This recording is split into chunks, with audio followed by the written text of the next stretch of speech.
এরকম একটা বউ পাইবেন না, আর কইলজের মধ্যে গাইতেও রাখতে পারবেন না। দেখেন না কত সুন্দর, এই দেখেন।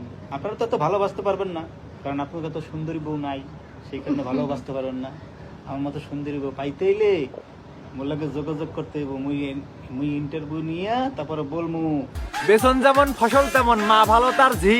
পরে বলছি কথা আগে সালাম দিয়ে নি। আসসালামু আলাইকুম বড়বা। সালাম দিয়ে করলাম শুরু, কেমন আছেন সবাই? ধীরে সুস্থে বসেন, বাংলা মুরগি হবে জবাই। বলো কি, তুমি সত্যি বলছো? জি আঙ্কেল, বলছি আমি 100% হাসা।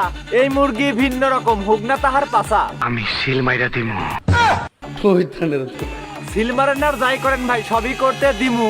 ভয় পাইন না, মুরগি দেখে নাম কিন্তু রিমু। আর মুখে আমি মুইতা দিমু।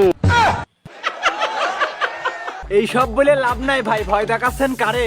বাতা হালকা মুরগি হলেও 4-5টা পারে। বলেন কি? ঠিকই বলছি খালামণি, একে একে গুনেন। কয়জনে করে বলছে দেখেন, তাহার মুখেই শোনেন। যেমন এই যে আপনি আজকে করলেন, এরকম আমাকে আরো 4-5 জন করে।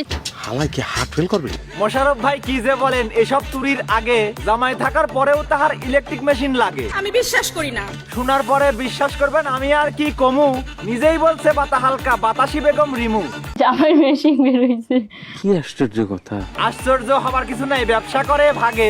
নিজের জামাইও বলে তারে সানির মতো লাগে। দেখতে কিন্তু আসলেই সানি লিওনের মতো লাগে, কিন্তু আমি বলি না।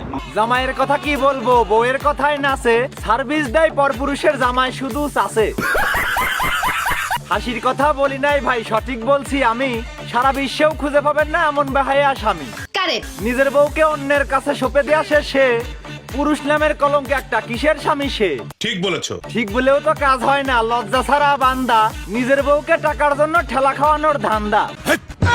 কি বলছিস? রাগ করেন কেন আমার উপর? সদ্যও ভাই মিশা, দেখেন একটু এই পুরুষের বউয়ের মুখের ভাষা।